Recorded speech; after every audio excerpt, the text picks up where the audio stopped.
Hello students, मेरा नाम सिद्धार्थ वाजपेयी और आप सबका एक बार फिर से स्वागत है रैंक सिक्योर आईएएस के यूट्यूब चैनल पर। तो आज का लेक्चर स्टार्ट करने से पहले आपके लिए द मोस्ट इंपॉर्टेंट इन्फॉर्मेशन है कि अनअकैडमी प्लस में 3 बैचेस जो हैं वो स्टार्ट हो रहे हैं। कब से? 6 जुलाई से, अभी आने वाली 6 जुलाई से। ठीक है, तो आप जल्दी से जल्दी इस कोर्स को अवेल करिए और इन 3 बैचेस को ज्वाइन करिए। ठीक है, इसके क्या क्या फ़ायदे हैं देखिए। आप एक बार इसमें ज्वाइन होंगे तो आपकी प्री की, मेंस की और इंटरव्यू की, तीनों की कंबाइंड जो तैयारी होगी, तीनों का कंबाइंड स्टडी मटेरियल हो या फिर कोई पीडीएफ हो या फिर कोई भी गाइडेंस हो, वो सब कुछ किसकी रिस्पॉन्सिबिलिटी है? अनअकैडमी प्लस की। ठीक है, तो आप जो है ये मत सोचिए कि ये केवल प्री का है या मेंस का या इंटरव्यू का, ऐसा कुछ नहीं है। ये जो 3 बैचेस 6 जुलाई से स्टार्ट हो रहे हैं, ये आप एक बार ज्वाइन करेंगे और टिल सिलेक्शन तक आपकी जो पूरी प्रिपरेशन है वो आपको कराएंगे। ठीक है, प्लस इसमें क्या है कि हिंदी और इंग्लिश दोनों मीडियम में ये बैचेस स्टार्ट हो रहे हैं, तो ये जो भाषा का जो एक रुकावट होती है वो आपके लिए नहीं होगी। हिंदी में अलग, हिंदी मीडियम का बैच अलग है, इंग्लिश का अलग है और बाइलिंगुअल बैच भी स्टार्ट हो रहा है। ठीक है, और सबसे बड़ी बात है कि जो इसके टेस्ट सीरीज एनालिसिस होगा, जो इसका टेस्ट है वो बहुत ही एडवांस तरीके से और हूबहू आपके एग्जाम पैटर्न की तरह डिज़ाइन करा जाता है और बहुत ही well qualified, well train faculty के द्वारा डिज़ाइन करा जाता है।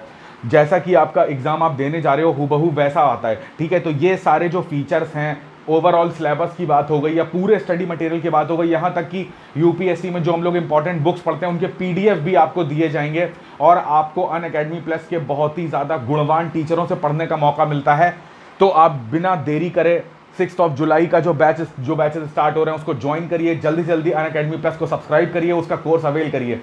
बट यहाँ पर एक बात आपको ध्यान देनी है कि आपको अनअकैडमी प्लस को सब्सक्राइब करना है, उसको ज्वाइन करना है, तो आपको कौन सा कोड यूज़ करना है? रेफरल कोड, वो है RANK10 rank 10 referral code use करते ही आपका जो भी कोर्स फीस होगा उसमें 10% का आपको डिडक्शन मिल जाएगा।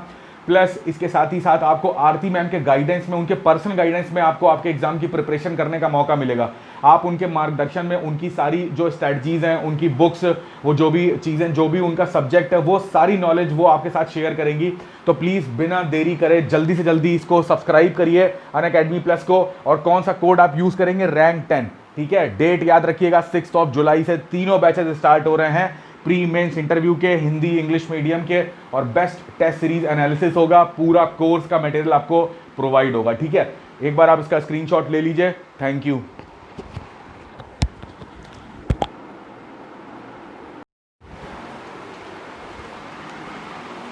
चलिए, तो आज हम लोग जो टॉपिक डिस्कस करेंगे उसका नाम है सौर विकिरण, ऊष्मा संतुलन एवं तापमान, जिसको इंग्लिश में क्या बोलते हैं? Solar radiation, heat budget and temperature. ठीक है, तो इस टॉपिक पे जाने से पहले जैसे कि थोड़ा सा इंट्रोडक्शन, जो हम लोगों ने अभी वायुमंडल खत्म करा था उसका कुछ ना कुछ पोर्शन यहाँ पर ज़रूर शेयर होगा। तो देखिएगा, अगर आपने वो लेक्चर नहीं देखे तो प्लीज़ आप वो जाके देखिए, तभी आपको ये टॉपिक जो है और अच्छे से क्लियर होगा। ठीक है, चलिए, तो अभी तक हम लोगों ने ये देखा था कि भाई सबसे पहला जो इसमें टॉपिक पढ़ना है हमको सोलर रेडिएशन के बारे में, यानी कि ये जो सौर विकिरण होता है ये होता क्या है। तो इसमें एक छोटी सी चीज़ आपको बता देता हूँ, ये मैं एटमॉस्फेयर पे भी हम लोग डिस्कस कर चुके हैं, तो ध्यान से देखिएगा। ये हमारे पृथ्वी का धरातल है और इस धरातल पे ऐसा सोलर से कोई भी रेडिएशन आता है, कोई भी इनपुट सोलर रेडिएशन आता है, तो इसी रेडिएशन को हम लोग क्या बोलते हैं? इसी रेडिएशन को हम लोगों ने बोल रहे हैं क्या? इंसोलेशन, या हिंदी में इसको क्या बोलते हैं? सूर्यातप। ये मैं आपको बता चुका हूँ। इनपुट सोलर रेडिएशन, ये लिखा हुआ है आगामी सौर विकिरण, ऐसा एनसीईआरटी में वर्ड यूज है, उसी को शॉर्ट फॉर्म में क्या बोलते हैं? इंसोलेशन बोलते हैं। मैंने आपको ये भी बताया था कि जो इंसोलेशन होता है ये किस फॉर्म में आता है? ये आता है SWR के फॉर्म में, यानी कि शॉर्ट वेव रेडिएशन के फॉर्म में। ठीक है, तो इसी इंसोलेशन से हमारा जो ये सतह है, पृथ्वी का ये धरातल है, इसको टेम्परेचर मिलता है और धरातल कुछ पार्ट जो है वो अवशोषित कर लेता है और बाकी का पार्ट क्या होता है कि परावर्तित हो जाता है। तो ये जो परावर्तित वाला पोर्शन है, जिसको ये परावर्तित कर देता है, तो ये किस फॉर्म में होता है? ये LWR के फॉर्म में होता है, जिसको बोलते क्या है? लॉन्ग वेव रेडिएशन बोलते हैं। ठीक है, दीर्घ तरंग विकिरण। ठीक है, तो इस चीज़ को याद रखना ध्यान से। तो ये था एकदम सा बेसिक सोलर रेडिएशन का। आप देखो क्या होता है कि जैसे सन है, ठीक है, सन पृथ्वी पे ऐसा रेडिएशन एमिट करता है, तो हमको पता है कि पृथ्वी जो है, अगर ये पृथ्वी इसको मानो तो इसके चारों ओर एक वायु की परत है। इसमें वायु के कण हैं, इसी को हम लोग क्या बोलते हैं, इसी को हम लोग बोलते हैं शॉर्ट फॉर्म में क्या, एटमॉस्फेयर। सॉरी। तो ये जो सन है ये क्या करता है, ये इससे इनपुट आता है अर्थ पे, तो सबसे पहले इनपुट कहां पर आएगा, वायुमंडल पे आएगा ना। ये किरण जो है वो धरातल पे पहुंचने से पहले किसको क्रॉस करेगी, वायुमंडल को क्रॉस करेगी। तो वायुमंडल को क्रॉस करते ही जो वायुमंडल की सबसे ऊपरी परत है, जिसके बारे में हम लोगों ने पढ़ा था एक्सोस्फेयर के नाम से, तो सबसे पहले कौन सी परत आएगी, एक्सोस्फेयर आएगी, फिर उसके बाद मीसोस्फेयर आएगी, फिर स्ट्रेटोस्फेयर, फिर ट्रोपोस्फेयर आएगी। तो एक्सोस्फेयर जो बाह्य मंडल था, जो बहिर्मंडल है, इस पे सबसे पहले जो सूर्य की किरण आती है, तो इस किरण की जो वैल्यू है, किरण की वैल्यू का मतलब है किस मात्रा में सूर्यातप जो है, इंसोलेशन जो है वो वायुमंडल की सबसे बाहरी परत को प्राप्त होता है। तो ऐसे करके वैल्यू है, इसको याद कर लो, 1.94 कैलोरी प्रति सेंटीमीटर स्क्वायर प्रति मिनट। ठीक है, इस पे एकदम फैक्ट बेस्ड क्वेश्चन बन सकता है। ठीक है, तो इस तरीके से याद रखना कि 1.94 कैलोरी सेंटीमीटर स्क्वायर पर मिनट। ठीक है, तो ये जो मात्रा है ये सबसे बाहरी परत पर, और बाहरी परत पर ही एकदम ओरिजिनल मात्रा पड़ेगी भाई। अंदर आते आते जो एनर्जी है, जो रेडिएशन है, उसका या तो एब्जॉर्ब करेगा वायुमंडल, उसको क्या करेगा, या तो एब्जॉर्ब करेगा या कुछ रिफ्लेक्ट करेगा, कुछ ना कुछ होगा, तो कहीं ना कहीं लॉस होगा। तो ये वाली जो वैल्यू है ये एकदम एग्जैक्ट वो फिगर है जो हमें डायरेक्ट सन से हमें मिलता है, हमारे सबसे आउटर लेयर पे, एटमॉस्फेयर की आउटर लेयर पे जो हमें ये फिगर मिलता है, तो उसकी वैल्यू ये है। ठीक है, तो ये बहुत इंपॉर्टेंट फैक्ट है, इसको याद रखना। अब अगर तुम्हें ये चीज़ याद है तो एक कॉन्सेप्ट और बताता हूँ जो सोलर रेडिएशन टॉपिक में दिया हुआ है। उसमें क्या है कि जैसे हमारा ये सन है, अब हमको पता है जो हमारी अर्थ है वो सन के चारों ओर एक ऐसा इलिप्टिकल कर्व में जो है वो मूव करती है। जैसे आपने केपलर्स लॉ पढ़े होंगे, तो उसके 3 लॉस थे। ठीक है, वो पढ़िएगा उसको, तो उसमें अच्छे से आपको क्लियर होगा। तो केपलर लॉ क्या बताता है, केपलर बताते हैं कि जो अर्थ है वो एक परवलयाकार पूरा सर्किल शेप में रोटेट नहीं करती है। ठीक है ना, सन के चारों ओर जो ये रोटेशन होता है वो कैसे, उसका जो पाथ है, उसका जो मार्ग है वो परवलयाकार है। तो एक मोमेंट होता है कि अर्थ जो है वो यहाँ पर होगी, एक मोमेंट होता है जो अर्थ यहाँ पर होगी। तो ये ध्यान से देखो, ये तुम्हें फिगर सही देखने से पता चल रहा है कि जो ये सन है वो इस परवलय के कहीं ना कहीं क्या फोकस पर होता है, या तो इधर होगा या इधर होगा। तो एक फोकस पे हम लोग इधर मान लेते हैं, सन जो है सेंटर में नहीं होता, इस चीज़ को याद रखना। ठीक है, तो ये जो सन है, अगर अर्थ की डिस्टेंस जो है वो सन से सबसे निकट होती है, ठीक है, ये वाली पोजीशन क्या दिख रही है तुम्हें, सबसे निकट दिख रही है, तो इसी पोजीशन को क्या बोलते हैं, इसी पोजीशन को ज्योग्राफी में एक वर्ड है अपसॉर, इसी की इंग्लिश क्या होती है, एफिलियन। ठीक है ना, एफिलियन बोलते हैं। तो यहां पर इस पोजीशन पे, एफिलियन पोजीशन पे, जहां पर, सॉरी यहां पर थोड़ी सी मिस्टेक हो गई, इसको अपसौर नहीं कहते हैं, इसको उपसौर कहते हैं। ठीक है, इसको उपसौर बोलते हैं, जहां पर जो सन के हिसाब से निकट होता है, और इसको बोलते हैं पेरिहीलियन। ठीक है ना, पेरिहीलियन, PERIHELION, उपसौर बोलते हैं। ये जो डिस्टेंस होती है वो अप्रॉक्सीमेट जो होती है वो होती है 14 करोड़ 70 लाख, इतना इसकी वैल्यू होती है। इतनी डिस्टेंस पे जो अर्थ है वो सन के पास रहती है। और ये जो सबसे निकट वाली वैल्यू है ये आती कब है, ध्यान देना, सबसे निकट ये वैल्यू आती है अप्रॉक्सीमेट 3 जनवरी के आसपास, 3 जैन के आसपास। ठीक है, तो इस चीज़ को याद रखना कि अर्थ जो है वो सन के जब सबसे पास में होती है तो इस चीज़ को क्या बोलते हैं, उपसौर बोलते हैं, पेरिहीलियन बोलते हैं। और इसकी जो डिस्टेंस होती है वो अप्रॉक्सीमेटली 14 करोड़ 70 लाख के आसपास होती है। और ये पोजीशन आती कब है, 3 जनवरी को। ठीक है, सेम एज इट इज, इसके अपोजिट जब अर्थ जो है वो सन से सबसे दूर होती है, ये क्या है, सबसे दूर है, सबसे फार है, तो इस चीज़ को क्या बोलते हैं, इस चीज़ को बोलते हैं अपसौर। ठीक है ना, अप माने क्या होता है, ऊपर उठ जाना। तो समझ जाओ, ऐसे ट्रिक बना के याद कर लो कि भाई जो सन अर्थ है वो एकदम ऊपर उठ चुकी है, सन से एकदम दूर जा चुकी है, तो इसी को अपसौर बोलते हैं। इसी को क्या बोलते हैं, एफिलियन, एफिलियन बोलते हैं। इसकी जो डिस्टेंस होती है वो अप्रॉक्सीमेट 15 करोड़ 20 लाख के अराउंड होती है। ठीक है, और ये जो डेट आती है वो आती है 4 जुलाई, यानी कि जो अभी आके गई है कल। ठीक है, तो 4 जुलाई। तो ध्यान से देखना, ठीक है, ये दोनों फैक्ट याद करो, वैल्यूज पे इतना कंसंट्रेशन मत करो। ठीक है, ऊपरी ऊपरी फिगर ऐसा देख लो कि भैया 15 करोड़ है, ये 14 करोड़ है। ठीक है, तो मेन चीज़ तुम्हें पता होनी चाहिए, जैसे डेट याद कर लो, इस पे प्रश्न बन सकता है एसएससी में या स्टेट पीसीएस में प्रश्न पूछा सकता है, या अगर यूपीएससी स्टेटमेंट फॉर्म में पूछेगा तो तुमसे पूछ सकता है कंफ्यूज करने के लिए कि 3 जैन जो है वो क्या एफिलियन का टाइम है, फॉल्स हो जाएगा वो स्टेटमेंट, ठीक है। जो 3 जनवरी है वो किसका टाइम है, पेरिलियन का, जब अर्थ सबसे निकट आ जाती है। देखो जस्ट अपोजिट है, अर्थ सबसे निकट है तो इसका मतलब क्या होना चाहिए, अर्थ पे इसका मतलब यहाँ पर टेम्परेचर इसका हाई होना चाहिए, तो वही चीज़ हो जाती है, ठीक है। तो इस चीज़ को ऐसे याद करो, एक बार समझ लोगे डायग्राम से, ऐसा फ्लो चार्ट बना लोगे एरो एरो करके, तो सारी चीज़ें जो है वो क्लियर हो जाएंगी, ठीक है। तो अब ध्यान से देखो, अगर बात करी जाए दोनों की, यानी कि 3 जुलाई और 3 जनवरी और 4 जुलाई की, तो दोनों ही डेट में सबसे ज़्यादा जो सौर विकिरण है, सबसे ज़्यादा सौर विकिरण या सबसे वो कब हमें मिलेगा, ऑब्वियसली हमको कब मिलेगा, 3 जनवरी को। तो 3 जनवरी को धरती को प्राप्त होने वाला जो सूर्य तप होता है वो 4 जुलाई की अपेक्षा बहुत ज़्यादा होता है, ठीक है। इस फैक्ट को याद रखना। तो सबसे पहली हेडिंग जो थी एनसीईआरटी में वो यही दी हुई थी, तो मैंने आपको ये एक्सप्लेन कर दिया। आई होप आपको ये चीज़ समझ में आ गई होगी। अगर ये चीज़ समझ में आ गई है तो अब हम लोग बात करेंगे कि ये जो हमारा सूर्य तप होता है, जिसको इंसोलेशन बोलते हैं, सूर्य तप, ये किन किन इसके क्या फैक्टर्स होते हैं, किन फैक्टर्स पे ये डिपेंड करता है, ठीक है।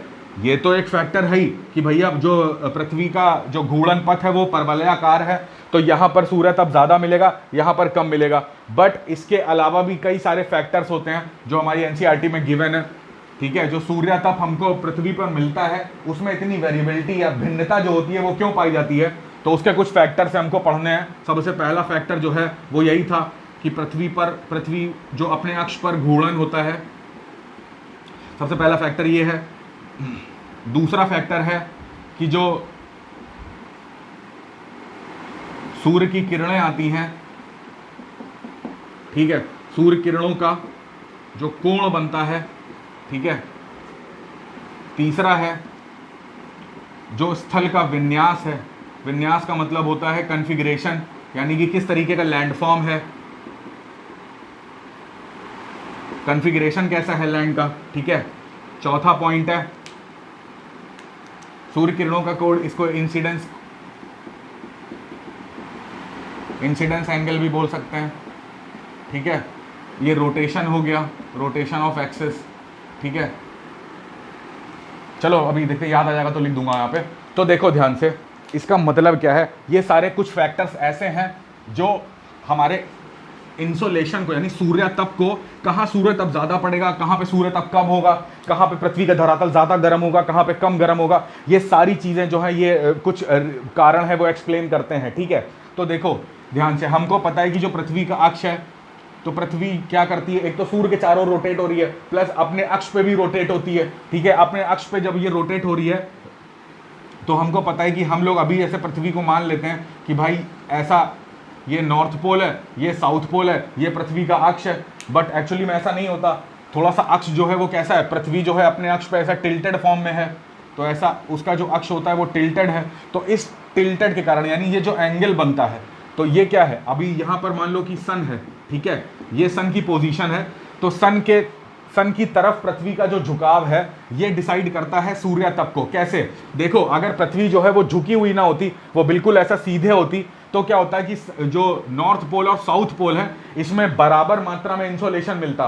बट होता क्या है, जब पृथ्वी झुकी हुई है तो जिस समय नॉर्थ पोल जो है वो सन के पास होता है, तो उस समय नॉर्दर्न साइड पे जो है वो क्या होता है, समर्स होते हैं, और जो ये सदर्न साइड होता है, साउथ पोल होता है, तो यहाँ पर क्या होते हैं, विंटर्स होते हैं। यानी कि यहाँ पर सूर्य तप की मात्रा कम हो जाती है। कब, जबकि नॉर्थ पोल जो है टूवर्ड्स द सन होता है, ठीक है। सेम एज इट इज, एक पोजीशन आएगी जब अर्थ जो है वो रोटेट करते करते करते करते इसके जस्ट अपोजिट जाएगी, तो वहां पर क्या होगा कि जो साउथ पोल है वो सन के सामने आ जाएगा और नॉर्थ पोल इसके थोड़ा सा दूर चला जाएगा। तो जो पोजीशन सन के जस्ट सामने है वहां पर क्या हो जाएंगे, वहां पे ग्रीष्म ऋतु आ जाएगी, और जो जहां पर जो दूर साइड में है, जो अपोजिट साइड में, वहां पर शीत ऋतु आ जाएगी। तो अपने अक्ष पे घूर्णन करना, और प्लस क्या है कि अब अपने अक्ष पे घूर्णन करने का मतलब क्या है कि 24 घंटे में एक चक्कर पृथ्वी खत्म करती है। तो अब ध्यान से देखो, जो फेस सन के सामने रहेगा, ऑब्वियसली वहां का टेम्परेचर इंक्रीज रहेगा इन कंपैरिजन टू जो फेस अर्थ का सन के ऑपोजिट साइड में, ठीक है। तो यही चीज बताई गई है, ये चीज को बड़े ध्यान से याद करना। अब याद करो कि जब हम लोग की पहले की एनसीईआरटी या 9th की या 7th 8th की एनसीईआरटी पढ़िए आप, तो उसमें वर्ड यूज होता है ये समर सॉलिस्टिस, विंटर सॉलिस्टिस, जिसको उत्तर ग्रीष्म अयनांत या शीत अयनांत बोलते हैं। तो सेम एज इट इज, ये कैसे आता है? ग्रीष्म अयनांत जब नॉर्थ पोल सन के सामने होता है तब आता है, कि साउथ पोल सन के सामने होता है तब आता है? तो उसको एक बारी ना, उस वाली क्लास की एनसीईआरटी को एक बार आप रिवाइज करेंगे तो आपको ये कॉन्सेप्ट और अच्छे से क्लियर हो जाएगा, ठीक है। तभी जाके 11th में आपको ये टॉपिक समझ में आएगा कि अक्ष पर घूर्णन से सूर्य तप कैसे डिसाइड होता है। मैंने आपको एक्सप्लेन करा है, तो आप इस चीज को समझने की कोशिश करिएगा कि अगर ये टिल्टेड नहीं होती तो दोनों पोल्स पे सेम टेम्परेचर जाता, बट ये टिल्टेड है तो इसलिए जो पोल सन के सामने है उसका टेम्परेचर अधिक होगा जो पोल सन से दूर है, ठीक है। तो ये था आपका जो अक्ष पर घूर्णन की जहां पर बात करते हैं, ठीक है। इसमें एक फैक्टर है कि जो वायुमंडल है हमारा, जो एटमॉस्फेयर है, तो वायुमंडल कैसा है हमारा? पारदर्शी है ना, ट्रांसपेरेंट है। तो ये भी एक फैक्टर है, देखते हैं कैसे। अब देखो सूर्य किरणों का कोण यानी कि इंसिडेंस एंगल, अब ध्यान से देखना, सूर्य किरणों का कोण का क्या मतलब है? जैसे मान लो ये पृथ्वी है, ठीक है, और ये है हमारा सन। तो अब देखो जो सन की किरणें होती हैं वो कैसे, वो पूरी पृथ्वी पर इस तरीके से पड़ रही हैं। तो ध्यान से देख रहे हो कि भाई सन से जो किरण एकदम सीधे आ रही है, मेरी बात ध्यान से सुनना, जो किरण एकदम सीधे आ रही है उसकी डिस्टेंस ध्यान से देखो। ये एक तो सबसे बड़ी बात है, जो किरण जो सीधे है वो दूरी जो है वो कम तय करती है। दूरी कैसी तय करती है? कम, और उसका जो एरिया होता है वो भी कम होता है। तो जब एरिया कम है तो जो हमको हीट मिलती है, तो हीट क्या मिलती है? मैक्सिमम। जितनी ये किरण तिरछी हो जा रही है, देखो ध्यान से, ये किरण एकदम सीधे है, यानी इसका अगर एंगल देखें तो 90 डिग्री का एंगल बना रही है। 90 डिग्री के ऊपर या नीचे आप देखो, ये वाली जो किरण है, ये वाली जो किरण है, इसका कुछ ना कुछ एक एंगल बन रहा है, ठीक है ना। अब ये जो एंगल है, ये क्या, ये किरण जो है जितनी तिरछा होती जा रही है, जितना तिरछा हो जाएगी किरण, जितना तिरछापन में वृद्धि हो जाएगी, जितना इसका एंगल बढ़ता जाएगा या कम होता जाएगा, तो उतना ही क्या होगा, ये एरिया ज्यादा कवर करेगी। एरिया ज्यादा कवर करेगी, तो अब देखो मैं तुमसे ये कह रहा हूं कि एरिया ज्यादा कवर करने का मतलब ये है कि जो किरण एरिया कम कवर करती है, अब सोचो किरण की इंटेंसिटी तो वही है, जो एक इनपुट सोलर रेडिएशन की वेव होती है, जो इनपुट सोलर रेडिएशन की एक किरण है, इसकी इंटेंसिटी, हर किरण की इंटेंसिटी तो सेम है। तो अगर फॉर एग्जांपल की इसकी इंटेंसिटी है 4 कैलोरी की, ठीक है ना, 4 कैलोरी, तो 4 कैलोरी जो है वो इतने एरिया में पड़ रही है। मेरी बात ध्यान से समझना, 4 कैलोरी जो है वो इतने एरिया में पड़ रही है। अब मैं तुमसे कह रहा हूं कि 4 कैलोरी जो है वो इतने एरिया में पड़ रही है। तो जब इतने कम एरिया में कैलोरी पड़ रही है, तो अब एनर्जी जब जाएगी इसमें हिट करेगी, तो हिट करके फैलेगी, तो इसमें कम एरिया है, इसमें फैलेगी ज्यादा एरिया में। तो जितनी ज्यादा तुम एनर्जी फैला दोगे उतनी ज्यादा प्रति यूनिट एरिया जो है वो बढ़ेगा, और प्रति यूनिट एरिया बढ़ेगा तो उतनी ज्यादा जो ऊर्जा है वो शेयर हो जाएगी। जितनी ज्यादा ऊर्जा शेयर होगी उतनी कम इंटेंसिटी हमको फील होगी। मेरी बात समझ में आ रही है? देखो एक आप गर्म दूध पीते हैं तो उसको अगर एक ग्लास में रखिए तो वो देर से देर तक मतलब जो है वो गर्म रहेगा। अगर उसी ग्लास का जो चौड़ाई है उसको बढ़ा दीजिए, ग्लास की जगह अब आप एक जग ले लीजिए और उसमें दूध की उतनी ही मात्रा डालिए जितनी मात्रा ग्लास में थी, तो जग में उसका टेम्परेचर जल्दी डाउन हो जाएगा, जल्दी ठंडा हो जाएगा। इसी दूध को अगर एक भगोने में ले लीजिएंगे या फिर एक कढ़ाई में ले लेंगे तो वो और जल्दी टेम्परेचर डाउन कर लेगा। क्यों? दूध की जो गर्माहट है, जो उसकी इंटेंसिटी है वो तो कांस्टेंट है, बट जो एरिया है वो आप क्या करते जा रहे हो, बढ़ाते जा रहे हो। तो जितना एरिया बढ़ाते जा रहे हो, जो गर्म दूध है वो उतने एरिया में फैल रहा है, पर यूनिट एरिया इंक्रीज हो रहा है। तो पर यूनिट एरिया इंक्रीज हो रहा है तो वो जो दूध की जो गर्मी है वो शेयर्ड हो रही है। जब उसका डिस्ट्रीब्यूशन हो रहा है तो वो अगर ज्यादा एरिया में डिस्ट्रीब्यूशन कर दोगे तो वो जो एनर्जी है वो कम हो जाएगी। हर एरिया को थोड़ी थोड़ी एनर्जी मिलेगी। भाई 10 रुपए अगर 2 लोगों में बांटोगे तो 5-5 रुपए मिलेंगे, यही 10 रुपए अगर 5 लोगों में बांटोगे तो 2-2 रुपए मिलेंगे। तो पर व्यक्ति को अभी 5 रुपए मिल रहे थे, उसी व्यक्ति को 2 रुपए मिलेंगे, तो जो पर यूनिट एनर्जी है वो कम हो जाएगी। ठीक है, तो देखो जब भी किरण जो है वो सीधे पड़ रही है तो सीधे पड़ेगी तो इतना ही एरिया कवर करेगी। जब वो तिरछी पड़ रही है तो वो थोड़ा सा ज़्यादा बड़ा एरिया कवर कर रही है, और तिरछी पड़ रही है तो और ज़्यादा बड़ा एरिया कवर कर रही है। यहाँ पे इतना एरिया, जब ये वाली किरण पड़ रही है तो इतना बड़ा एरिया, तो जितना ज़्यादा एरिया कवर करेगी उतना ही एनर्जी जो है पर यूनिट एरिया कम हो जाएगी। और एरिया किस पे डिपेंड करता है? उसके तिरछेपन पे, यानी कि एंगल ऑफ इंसिडेंस पे। तो जब ये आपने महसूस भी करा होगा, जब सूर्य हमारे ठीक ऊपर होता है तो उस समय जब दोपहर का समय होता है, आफ्टरनून का समय होता है, तो उस समय सबसे ज़्यादा गर्मी हमको फील होती है, सबसे हाई इंटेंसिटी की जो रेडिएशंस होती हैं वो हमको फील होती हैं। क्यों? चुभती हुई गर्मी लगती है, उसकी जो रेडिएशन है हमको लगता है सोलर वेव आ रहा है क्या, सोलर विंड चल रही है क्या, एकदम चुभ रही है उसकी गर्मी। क्यों? क्योंकि उसको जो डिस्टेंस है, पहली चीज़ तो वो कम ट्रैवल करनी पड़ती है। जब डिस्टेंस कम ट्रैवल करनी पड़ेगी तो उतना ही कम फ्रिक्शन होगा, उतना ही कम अवरोधों से वो गुजरेगी। जब ज्यादा दूर से आ रही है तो ऑब्वियसली उसकी इंटेंसिटी कम होती जा रही है, कुछ ना कुछ बीच में अवरोध पड़ रहे होंगे। अब बीच में इतना बड़ा वायुमंडल पड़ रहा है तो कुछ ना कुछ वो मात्रा जो है वो अवशोषित करता है, कुछ प्रकीर्णन कर देता है, स्कैटरिंग हो जाती है, तो सारी चीजें मैटर करती हैं। तो खैर, हम लोग यहाँ पे मुद्दे की बात ये पढ़ रहे थे कि भाई जो किरणों का कोण होता है वो भी सूर्य तब डिसाइड करता है। इसका मतलब कि सूर्य की किरण जहां पर सीधे पड़ती है, इसका ये सीधा सा मतलब है कि भाई अगर बात करी जाए, ये हमारा 0 डिग्री है और ये हमारी कर्क रेखा है और ये हमारी मकर रेखा है, ठीक है। तो ट्रॉपिक ऑफ कैंसर और ट्रॉपिक ऑफ कैप्रिकॉर्न के बीच में ही जो सूर्य होता है वो हमारे ठीक सर के ऊपर, यानी 90 डिग्री के एंगल पे बनाता है। इसके और फार चले जाओगे, इसके फार चले जाओगे तो वहां पर जो सूर्य की किरण है वो सीधे नहीं पड़ पाती, एंगल ऑफ इंसिडेंस जो है वो 90 डिग्री का नहीं हो पाता। यही कहीं ना कहीं रीजन है कि इसके बाद आगे जाने पर जो इंसोलेशन की वैल्यू है वो कहीं ना कहीं कम हमको मिलती है, ठीक है ना। कर्क रेखा को क्रॉस करके या मकर रेखा को क्रॉस करके जाएंगे तो वहां पर जो सूर्य तप है, जो इंसोलेशन है, उसकी वैल्यू जो है वो हमेशा कम मिलेगी in comparison to area between Tropic of Cancer and Tropic of Capricorn, ठीक है। तो ये रीजन था कि जो सूर्य किरण होती हैं उसका कोण भी डिसाइड करता है कि हमें सूर्य तप जो है वो कितना मिलेगा।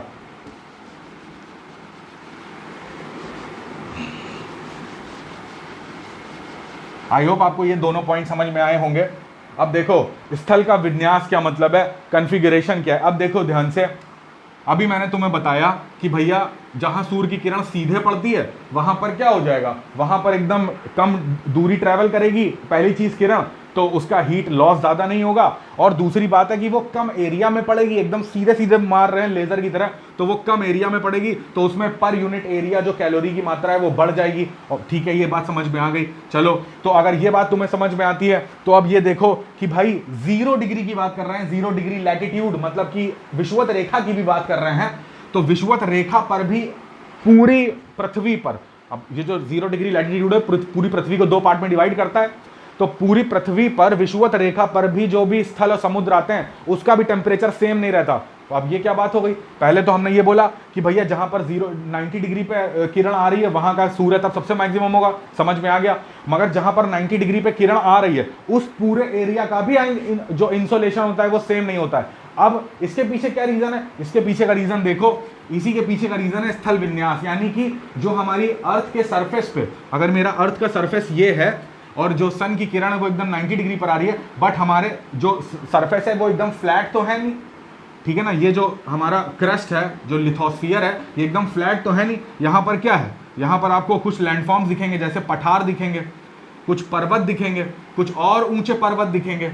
तो अब देखो ध्यान से, अगर ये सन है, ठीक है, तो सन से जो रे आ रही है पठार पे, जो रे आ रही है पर्वत पे, और यहाँ पर जो रेज आ रही हैं, ठीक है। तो अब यहाँ पर जो यहाँ पर की दूरी कम ट्रैवल करनी पड़ रही है, तो हो सकता है यहाँ का टेम्परेचर जो हो वो ज़्यादा हो, यहाँ का और ज़्यादा हो, यहाँ का टेम्परेचर कम हो। तो जो स्थल का विन्यास होता है ये भी टेम्परेचर डिसाइड करता है। और चूंकि हमको पता है ज़्यादा हाइट कवर कर लेने पर जो हमारा टेम्परेचर है वो डाउन होता है, कहाँ पे, केवल और केवल ट्रोपोस्फेयर पे।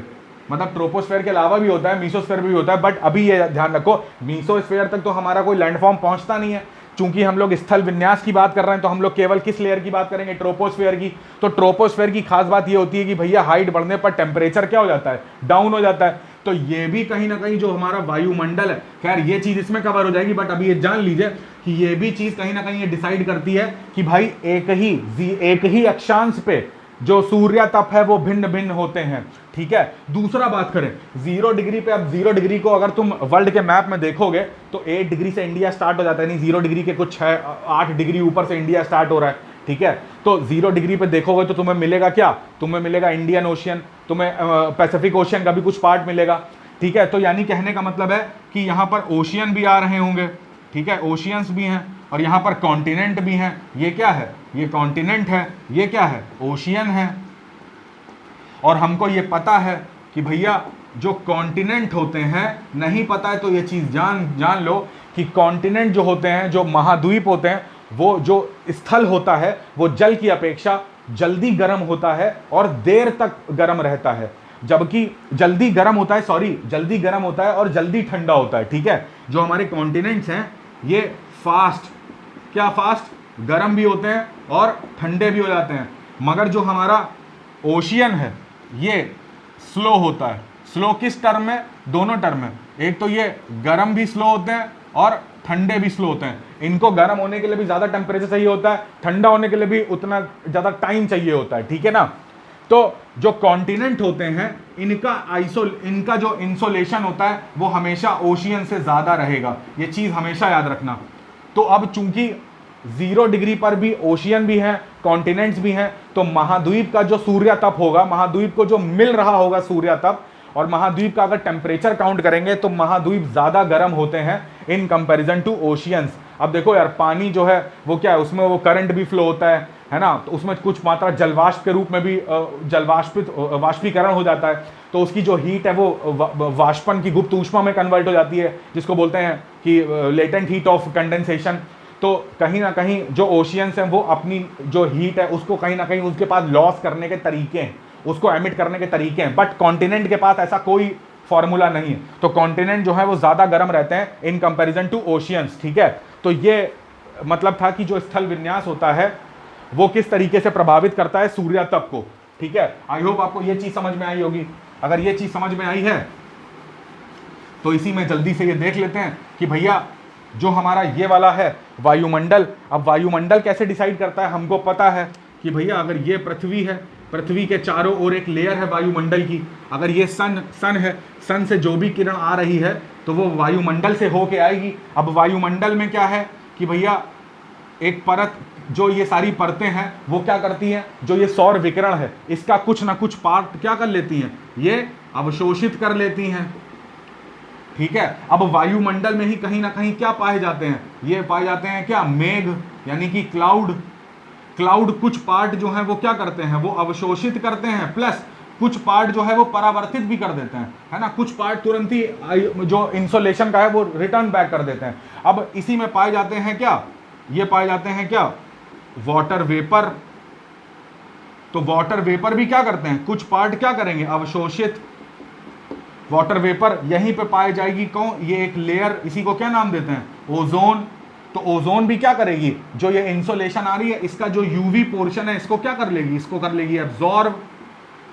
तो ये सारे फैक्टर कहां पर हैं, वायुमंडल में। तो कुछ वायुमंडल तो पारदर्शी है, तो जहां पर जितना पोर्शन जो है भैया, जहां पर मेघ कम होंगे, जहां पर वाटर ड्रॉपलेट्स कम होंगे, ठीक है, जहां पर ओजोन लेयर की मोटाई कम होगी, वहां का सूर्य तप सबसे मैक्सिमम होगा। तो अगर बात करें जैसे रेगिस्तान की बात करते हैं, तो अभी देखो ध्यान से, जहां पर ओशियंस हैं, पृथ्वी में जहां पर ओशियंस है, तो उनके ऊपर का जो वायुमंडल होगा ऑब्वियसली वहां पर क्या होगा, वाटर वेपर बहुत ज्यादा होंगे। अब ओशियंस कहां पर, ओशियन जो है, महासागर जो है, अगर उनकी पोजीशनिंग कर्क रेखा और मकर रेखा के बीच में है तो सबसे ज्यादा वाष्पीकरण यहीं पर होता होगा। तो अगर वाष्पीकरण ज्यादा है तो इनके एटमॉस्फेयर पे ज्यादा वाटर ड्रॉपलेट्स होते हैं, तो ज्यादा वाटर ड्रॉपलेट्स होंगे तो वो टेम्परेचर को, वो इंसोलेशन को सोखने की काम करते हैं, ठीक है, या फिर कुछ परावर्तित भी करते हैं, या सॉरी कुछ मतलब आगे की तरफ बढ़ा भी देते हैं। अगर ओजोन लेयर जो है वो उसकी मोटाई में जो है कमी आ रही है तो ज्यादा से ज्यादा इनपुट सोलर रेडिएशन पृथ्वी पर आएगा, सूर्य तब बढ़ेगा, ठीक है ना। मेघ है तो मेघ क्या करेंगे, कुछ सोलर रेडिएशन को रिटर्न वापस कर देते हैं, सूर्य तप कम होगा। मेघ नहीं रहेंगे तो सूर्य तप तुरंत जो है डायरेक्टली पृथ्वी पर आएगा। तो ये सारी चीजें कहां पर होती हैं, वायुमंडल में। तो वायुमंडल का पारदर्शी होना ये भी डिसाइड करता है कि सूर्य तप जो है वो ज्यादा होगा कि कम होगा, ठीक है। तो आई होप आपके आज के लेक्चर में हम लोगों ने ये चीज पढ़ी। नेक्स्ट लेक्चर में हम लोग देखेंगे कि भैया हमारा जो हीट बजट है अर्थ का वो कैसे फॉर्म होता है ना, कैसे हीट बजट जो है वो अर्थ जो अपना टेम्परेचर है वो कैसे बैलेंस करती है कैसे, ठीक है। तो ये सारी चीज़ें हम लोग जान लेंगे।